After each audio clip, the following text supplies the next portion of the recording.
जब से गौना सखी भइल हमार रे चैन से कबो नहीं सुते न हमरे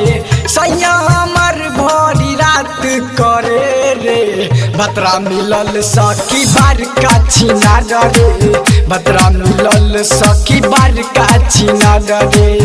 जब से गौना सखी भइल हमार रे चैन से कबो नहीं सुते न हमरे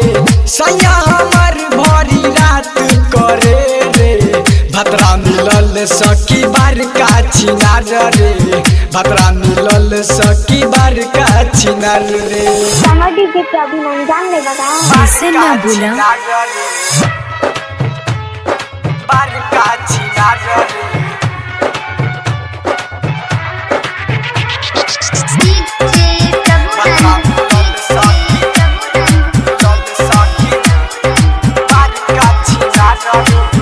कस के हमरा पंजा में धरे चोली के साइज सखी रोज उहन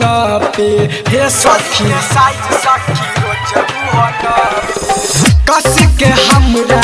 पंजा में धरे चोली के साइज सखी रोज उहन पे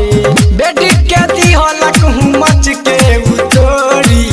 भतरा मिलल सखी बार का छिनार रे भतरा मिलल सखी बार का छिनार रे समझी के अभिनंदन ने बताया ऐसे ना बोला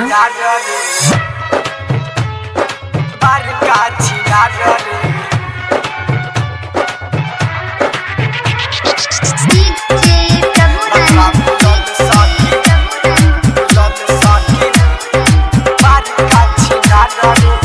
पहले से हम नइखे जानत रहली राइटर सुदांश वैसन मरद मिलती राइटर सुदांश वैसन मरद मिलती पहले से हम नइखे जानत रहली राइटर सुदांश वैसन मरद मिलती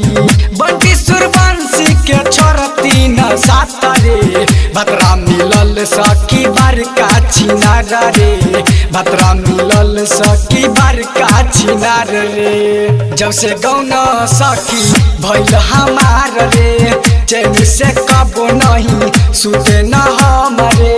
सैया हमर भरी रात करे रे भतरा मिलल सखी बार का छिनार रे भतरा मिलल सखी